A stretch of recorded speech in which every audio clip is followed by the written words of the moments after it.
Welcome to Built to Go, a Vanlife podcast. I'm your host, Jeff Wagg, coming to you from the College of Curiosity. This time it's episode 135, and we're going to discuss the not controversial issue at all of, is van life a felony? And yeah, it could be. We'll discuss. We're also going to talk about the Worx chainsaw that I've been using for a while, a place to visit that is a curious pilgrimage for everyone, and a resource recommendation for those of you with older vehicles who can't find glass. Hello everyone, welcome back. I had an episode planned for this week that was nice and tidy, and I knew exactly what I was going to say, and it was going to be wonderful, and I will actually do it next week. But then I came across this, and now I have to talk about it. So, what I'm talking about is something you may have already heard of. It is a new law in Tennessee that basically makes it a felony to be in your van in a public area. It's more complicated than that, but this is the first time I've heard of the act of parking in a place for too long is a felony, punishable by up to 6 years in prison. Now, let me give you the scenario here. Tennessee rest areas have a policy of you may not stay there more than 3 hours. I believe that is the standard. And most of the rest areas are owned by the state. It's under state law. And if you stay there for more than 3 hours, you are in violation. The way it is now, as of July 1st, is that violation is a felony. And you can be prosecuted and sentenced up to 6 years. Okay, that's the letter of the law, but it actually gets a little worse.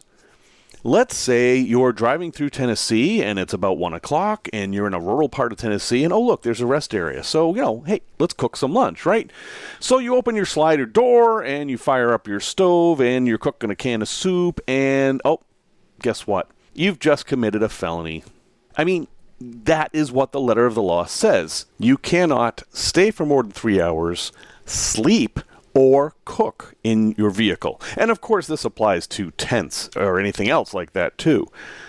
This sounds kind of crazy, doesn't it? I mean, why would they do this? And well, the answer, as you may have suspected, is it's to solve the homelessness problem. Well, let's back up a bit here.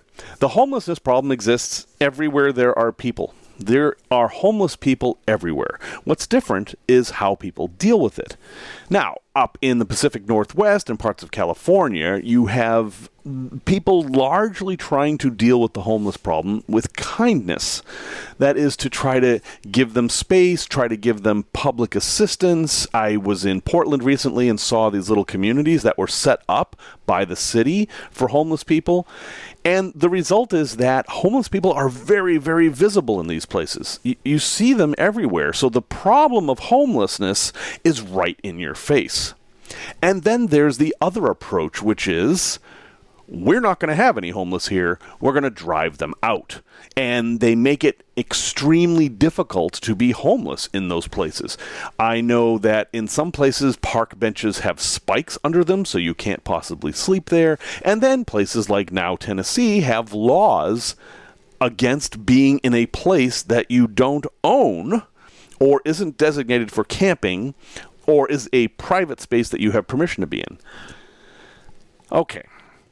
Now, I live in Chicago, where we have a homeless problem, of course. Anybody driving through Chicago is going to find people on every street corner asking for money. Most underpasses have tents under them, and there are a few kind of places like next to the river and such where there are tent communities. And for the most part, everyone just knows that they're there and they don't pay it much attention, and there are local groups that try to help these folks. And then once in a while, the police will come through and drive everybody off, and then 2 weeks later, they're all back. Which of these is the best solution? Well, folks, I do not have a solution for homelessness. I don't. And I don't know that anybody does. I have not seen a good solution, and I think it's because the problem is so very complicated. The reasons people are homeless, the circumstances under which people find themselves homeless, and just the changing world we live in all contribute to this phenomenon, and there is no one good solution. So I'm not even going to address that. All I'm going to do here is say the homelessness problem is making van life more difficult. Now, back to that Tennessee law. It has always been illegal to stay at a rest area for more than 3 hours in Tennessee. That's just their policy. And if you've listened to this podcast for a while, you've heard me say, who cares? Just do it anyway. I mean, that's my policy. I stay at a lot of rest areas because the type of travel I do often involves a lot of miles and not a lot of time in any one place. That makes rest areas kind of perfect. But am I breaking the law sometimes when I stay in rest areas? Well, yeah. I've stayed in rest areas in Tennessee longer than 3 hours. Florida, I remember, was even worse, with some of their rest areas only being 2 hours. And I've even seen a 1 hour rest area. And yeah, I've stayed longer at those. And I just assumed that if anyone knocked on the window, they would say, "You've been here too long, go." And I would just go. And as it turns out, that's how the law is in Tennessee. They can't just notice that your van has been in the same spot for 3 hours and 1 minute and arrest you and then sentence you to 6 years. They have to give you 24 hours notice before arrest. So you basically get a notice and then you have 24 hours to leave. And then the prosecutor actually has to decide that your case is severe enough that they want to charge you with a felony. And in reality, charging someone with a felony costs the state money, it costs time, it slows the courts down, and ultimately, are they going to decide that it's worth it or not? And so in the end, the people who are prosecuted under this are going to be the recalcitrant people who simply won't leave and are constantly in the view of the police. And for van life people that move around a lot, chances are it isn't going to affect us all that much. That doesn't mean we should be happy about it or even lackadaisical about it, because this is going to ramp up, in my opinion. We're going to see more and more restrictions. To be clear, this Tennessee law isn't just about rest areas. It's about all public land. This is land that is owned by the public, that is, in Tennessee, the state of Tennessee. On that land, unless it is designated a camping area, you are not allowed to sleep in your vehicle, even to take a nap. You are not allowed to cook in or near your vehicle. And yeah, it's a felony, not a misdemeanor, not a ticket if you get caught. So what do? My initial reaction to this when I found out about it was like, well, I'll just avoid Tennessee. Now, I live in Illinois, and avoiding Tennessee is actually a little hard. If I ever want to go to the southeast United States, Tennessee is this really long, skinny state, and it kind of blocks my way. So I will be probably going through Tennessee again. Will I be spending the night in Tennessee? Not by any plan. Unless there's a reason for me to have a campground or something to stay in Tennessee, I will not be trying to stay there. But I'll tell you this, and this is going to be blanketly true no matter where I am. If I feel that I'm too tired to drive and there's a rest area, I'm going to pull over in that rest area and I'm going to sleep there as long as I feel I need to be safe to drive. And if I do get that knock, I'm going to explain that to whoever's knocking. And if they insist that I leave, I probably will. But I think that whoever was doing the insisting was very foolish. Does that protect me legally? No. The law doesn't care. The law doesn't care if you've been driving for 40 hours and you need a nap. They don't factor into that, because all they're caring about is driving the homeless people out of the state. So I'll have links in the show notes to a few articles about this. You can read about it for yourself. Again, the upshot is it probably isn't going to affect you all that much, but it is a sign in this growing movement that van life is not legal. I mean, that's just kind of the saddest way to put it. We claim we live in a free society, but we really don't, not really at all. You are not free to get in your vehicle and drive anywhere you want and sleep anywhere you want, and you never were. And now you are less free to do so. And it would seem an easy solution to this would be like, well, I'll just buy a piece of land and then I can sleep there whenever I want. Well, no, you can't. And I have a perfect example of that. We bought a piece of land on a river in north central Illinois. And it's 4 acres, it's wooded, it's out of the way, nobody can see us. I talk about it a lot in this podcast because I've been there so much lately. I am not allowed to sleep there in my Winnebago RV or in my van or in a tent or in a hammock or in anything else for more than a certain number of days a year. If I want to stay there over 199 days, I think it is, I have to have a house that is inspected and hooked up to utilities and I pay taxes on. Now, I'm paying taxes on the land. I'm paying thousands of dollars in property taxes on the land as it is. But that still doesn't give me the right to sleep there. So, free? Am I free? No, I'm not free.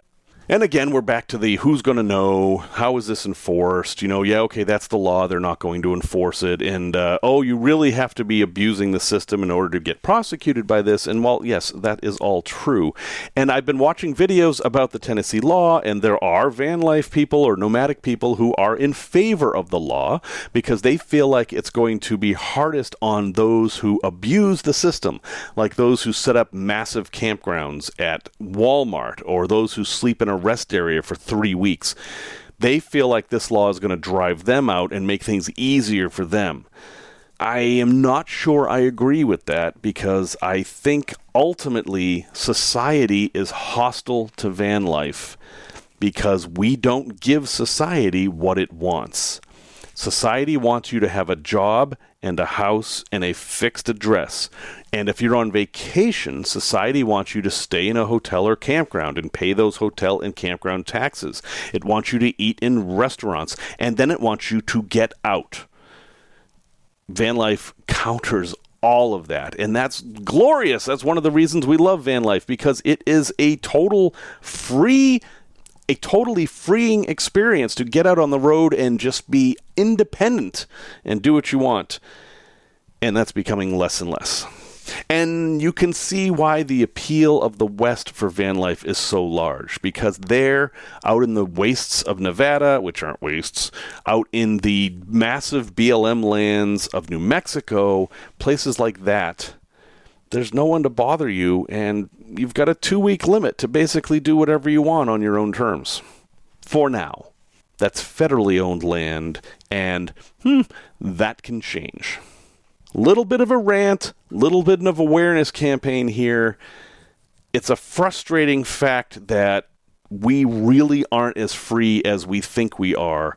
And laws like this Tennessee law that even if they're not going to be enforced, are still there, and are still there to be abused by law enforcement should they ever find a reason to abuse it.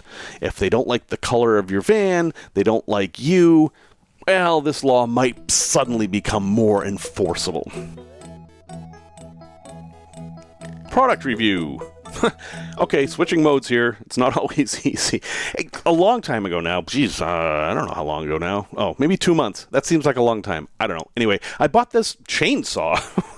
And you might think, okay, he's really getting off the track here. We have stopped talking about van life at all. But no, hear me out. I watch a lot of Foresty Forest. I've mentioned that several times. And Foresty Forest has a chainsaw in his van. And I thought, well, that's a bit extravagant. But he's up in the Pacific Northwest of Canada most of the time. He has trees down in the road in front of him he has to cut up. I was like, okay, that makes sense. But then I started to see which chainsaw he was using. He was using a battery-powered chainsaw. That means he didn't have to have any gas or oil. He just charged his batteries in the van, and then he was always ready to go. And I thought, well, geez, chainsaws use an awful lot of power. In my volunteering with Team Rubicon, I see a lot of chainsaws being used. I know how much fuel they use, and I thought, how much could a battery-powered chainsaw do? And then I bought one. Now, the one I bought was a Worx, W-O-R-X. It's a 40-volt chainsaw. It takes 2 batteries at once, actually. Worx has a standard 20-volt battery, and since I already had a circular saw that used those, I figured, well, I will just get that same system and keep with the same batteries, which is a good plan until they don't have the implement you need, and then you end up with another battery system, and I now am using 4 different battery systems. That's beside the point. But this chainsaw, and I'm not really recommending this specific chainsaw as much as battery-powered chainsaws in general, has been great.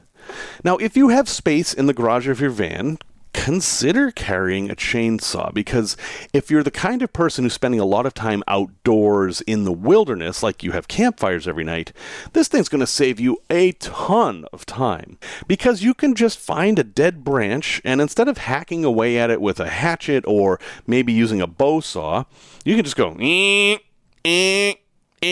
cut exactly the right size logs that you need in minutes.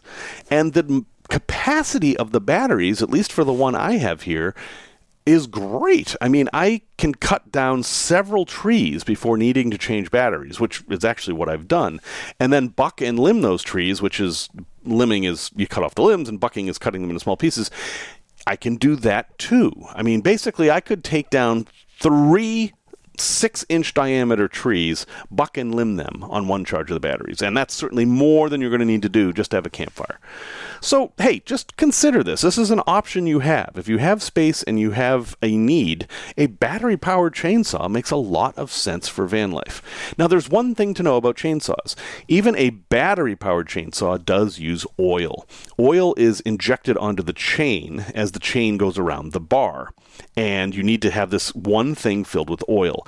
But it's not very much. You're not going to have any problem storing the oil or anything like that. The problem is that oil leaks out when the chainsaw is in storage. So you're going to want to put it in a cardboard box or something like that so that the little drips of oil are absorbed. Not the end of the world, but just something to be aware of. Now, these are made by many different brands, by Steel and Ryobi, and the one I have, I said, is Worx. The model I got is called the WG384. That is a 40-volt model. It's at the 14-inch bar, which is a pretty good size, and it comes with 2 batteries and a charger. Now, all that stuff is actually kind of expensive. It's $269. But I bought this not so much for the van as for using on my property. For just van life, you can spend half that and get a 10-inch bar one, or they even have these little handheld ones that are kind of like chainsaw scissors. They're a little hard to explain unless you've seen them, but they're designed basically for people who are afraid of chainsaws. Worx makes one, it's called the WG324. It's only 20 volts, so it uses only one battery, and it's only a 5-inch blade, so it would be for chopping up small things. Like you could have a 2-inch branch and cut it up with this pretty easy, and it's tiny. I mean, it's the size of a power drill. It's really not a big deal. All these things charge at 110 volts, so you will need an inverter to charge the batteries. I have not found too many that have 12-volt battery chargers because you can see the problem. You're trying to charge a 20-volt DC battery, all batteries are DC, with a 12-volt source. It can be done, but it's a little tricky. So, think about it. Battery-powered chainsaw for your rig, it might be a good thing. Tales from the road. So this recent law with Tennessee got me thinking, and it's funny how the tales I choose each week are somehow related, at least in my head, to the other things I've been talking about. In this case, I would like to talk about an experience I had in the Tiki Bago that kind of illustrates the point that society is hostile to quote-unquote van life, which is, is that what I was doing in the Tiki Bago? You decide. So, backing up a few steps, the Tiki Bago is a 1972 Winnebago Indian, which is one of the classic Winnebago RVs that my wife and I bought in Oregon. And the person who owned it before us had turned it into a tiki shack. It's all done up in tiki. All the inside is done in grass, and there's all these tiki decorations, and we love it. But it's old. It's 50 years old, and, it looks old. It looks pretty good. I mean, it's all been painted, and it's in good shape. But if you see this thing, you're like, what's up with that? Because that's not the right colors for a Winnebago. And it kind of looks like the kind of vehicle that somebody would park on the side of the road and then live in and never move. See my talk earlier in this episode. Well, it did move, and I drove it all the way from Oregon to Illinois with numerous adventures along the way. But before I even got started, I had to stop at Walmart. I mean, I flew to Oregon, picked up the thing. I didn't have any food, didn't even have clothes and stuff. I just had basically a little bag. And I went to Walmart in Grants Pass, where I bought the Tiki Bago, and didn't think too much about it. I just pulled in and parked, and it's a fairly big rig, so I parked away from the door, and I just stopped. And before I went into the store, I started to take inventory of how much storage I had and making a list of things I needed, things like that. Nothing too shocking. But as I was getting ready to leave the Tiki Bago, I noticed this old Toyota Corolla with a yellow light flashing on its roof, kind of driving around the Tiki Bago. He made one pass, and then two, and then parked in a spot 3 spots away, facing the front of the vehicle. And I'm observing this thinking, this has got to be some kind of like parking lot security or something. And he's just tagged me as somebody who's going to be a problem. But I'm not a problem. I'm a customer. So I get out of the Tiki Bago and I lock up the doors and find out the door lock doesn't work. Another story. And then walk around the Tiki Bago in a 360 to make sure there's nothing wrong, there aren't any doors open and stuff, and then go into Walmart. And as I'm walking into Walmart, the car follows me. Now, I'm walking down the parking lot, and this guy's just kind of maybe 100 feet behind me, creeping along. And it was kind of like an intimidation tactic. It was like, I know you're there. And, I'm just shopping in the store. So I go into Walmart and buy like $300 or $400 worth of stuff. I mean, I needed bedding and pots and pans. I basically needed to outfit this thing to live in for the next week. And I come out, and he's parked over by the Tiki Bago again, and he starts writing stuff down. And it's like, okay, I feel really unwelcome here. And this was a Walmart that had other RVs in it and did not have any no parking signs. And I had no intention of sleeping there for the night. That was not my plan at all. But because of the way my rig looked, I was targeted. And I imagine it's like that for a lot of folks with older vans or vans that have some rust or body damage or whatever. There are just people out there looking for them, and then they're a target, and they must be dealt with. Now, in my case, I loaded up all my stuff, and I took my sweet time putting that stuff away. The guy watched me the entire time. And then, as I drove out, I made a point to drive very close, but safely, to his vehicle, and I waved at him and beeped the horn twice, and left. Little passive-aggressive thing, I suppose, but it didn't make me feel too comfortable, and I was just about to start a 3,000-mile drive in this thing. Now, as it happened, I spent the night at a rest area, and it was about 10 miles away from the Walmart, and it was fine. It was like every rest area experience I've ever had. Nobody messed with me. I was totally left alone, and it was fine. I woke up early in the morning and started driving over the big hill. If you look at eastern Oregon, there are mountains to get over to go to the western part. And right at the top of those mountains, I lost a couple of belts. My water pump seized. The vehicle was dead. And I limped into a rather very large parking lot of a gas station that was closed just to get off the road. Called AAA. I've told this story. It's a whole separate thing. AAA was coming. It's fine. But I had to have my vehicle in the parking lot of this gas station for several hours. And having had the experience that I just had in Walmart, I was a little paranoid about it. So the moment the gas station opened, I went in and explained, hey guys, I'm sorry about the big RV in the parking lot. I'm broken down. Help is coming. I'll get it out of here as soon as possible. And they couldn't have been nicer. They're like, oh, that's no problem. Stay as long as you want. It's fine. And, I'm like, oh, that's very nice. Great. Now, what's the difference in the reactions? Well, one is a personal interaction. I had a personal interaction with them. They knew my intent. They knew what I was doing there. And they saw me that, I bought some coffee and stuff there, so that they knew I had money and that I wasn't quote-unquote homeless. I was dressed like I had just had a bath, And it gave me enough privilege that they weren't going to bother me. But I can't help but think that if I were just working on the van and was all greasy and grimy and walked in there, I might have gotten a different response. I don't really know. The point of this story is that we are kind of outlaws out there.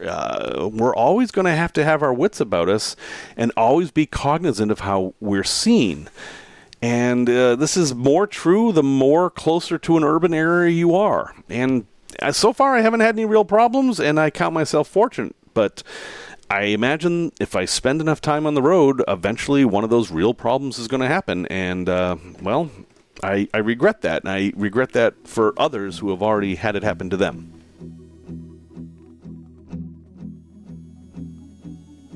A place to visit. I may have talked about this before. If I haven't, I have been remiss. But it has come up in the Discord channel I have for, not the Built to Go Discord channel, the other one I have for the trips I do. And I figured, hey, it's time that if you haven't been to this place, this might be a good time to do it.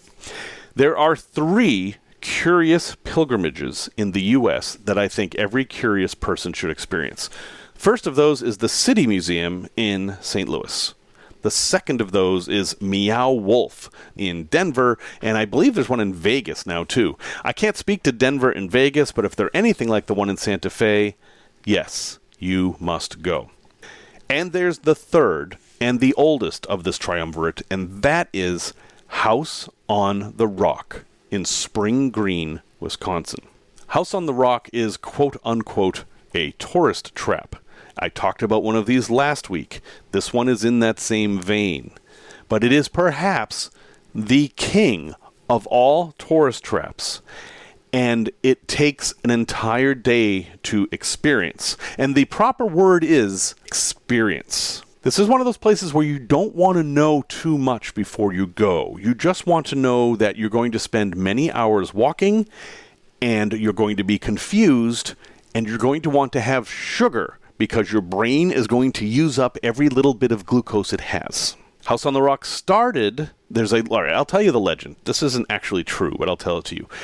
There was an architect, and he loved Frank Lloyd Wright, and he told Frank Lloyd Wright about this project he wanted to do, and Frank Lloyd Wright laughed at him, and so he said, well, I'll just do it anyway. And the project was to build a house on a rock, which was a pinnacle, and, it was like kind of a very strange thing. Just build this, like, it was a spire of rock. He was going to build a house on top of it. And, well, he did, hence the name House on the Rock. The house exists. And it's a very strange house, and I don't believe anyone ever lived there, but after he built it, he decided that there was so much interest in it, he charged 50 cents for people to come see it. And so he did, and more people came, and then he added a snack bar, and on and on and on. And he ended up building a complex that can only be described as a museum of museums. And some of those are art museums, and some of them are history museums, and some of them are just very, very odd. Now, when you go to this place, and you should, go to all of the areas. The last time I was there, they sold tickets like you could just see the house, and you could just see the house and something else. No. You have to see everything. You do. It is going to take you all day. You are going to want to find a place to stay in the area. You go to the house first. That's a strange enough experience. And then you're going to go to the other areas. And all I can tell you is that a lot of what you see isn't real. Some of it is. The two are blended together. And even some of the stuff that looks like it's broken is by intent. And you are going to see things that just make you say, why? And they're things on a grand scale. I mean, sure, there are cases with objects, but there are also rooms with objects. And some of those rooms have objects that appear to be bigger than the room they're in. Again, I don't want to tell you too much because this is an experience. It's something you have to have happen to you. But do it. Do it. Add this to your bucket list as a pilgrimage. You have to go to House on the Rock. And when you do this experience, do not use any pharmaceuticals if you can help it. This is kind of a surreal experience, and so some people want to enhance the experience with some drugs or something. No. You're going to have enough trouble trying to figure out reality from what isn't real. Don't enhance that. At least the first time, just experience it the way it is. There is food in the middle, so you won't starve to death. And at the end, there is like a candy shop, which is appropriate because a fellow podcaster of much greater renown, George Schraub, and I did this together, and we both had the same comment at the end. You really want sugar at the end because your brain has used it all. So, I'll have links in the show notes. It's only open in summer months, so don't try to go there in the winter. But House on the Rock is a pilgrimage place. It will change the way you see things, and sometimes that's a really, really good thing. Resource recommendation. Hey, I got one in this week because I didn't ramble on as long as last week. This is a good resource for a very specific group of people. If you have an older RV or an older van and you have a broken window, it can be really hard to find a replacement because, glass companies only stock what they can sell. And, well, they really don't sell too many windshields for a 1967 Corvair van. They just don't. But there are companies that will make glass for such vehicles, and I'm going to tell you about one. Now, this is one in Downers Grove, Illinois. It's fairly near me. That's why I'm choosing them. I've never used them, and I don't know that much about them. But they exist, and that should give some of you hope. And all you really have to do is either bring in a broken piece of glass or bring in the vehicle, and they can make windshields for you. They can make windows, and they can make mirrors, which is something people don't think about. If you break a mirror, how do you get a replacement? Well, they can replace just the glass rather than the whole mirror, meaning you don't have to scrounge through junkyards for the rest of your life looking for that one particular mirror that only existed on one model of one car 1 year. If you are in a circumstance where you cannot find glass for your vehicle, take a look at Commercial Car and Glass Company, Inc. Now, they have a really long URL. I'll have a link in the show notes. Downers Grove Auto and Glass Repair.com. And then they have a special section for antique car auto glass. They can do glass for anything, so they claim. Older vehicles, trucks, car mirrors, vintage, antique, they don't care. They will replace door glass. They'll do custom front windshields and custom back windshields. That's the big deal. That's really hard to find. And I don't know how much it'll cost. It won't be cheap, probably. But it can be done. And, let's face it, if you've got a custom vehicle that's in great shape with a broken windshield, you're out of service until you can get that fixed. So I will have a link in the show notes. And search in your area. A good term to search for is antique car auto glass.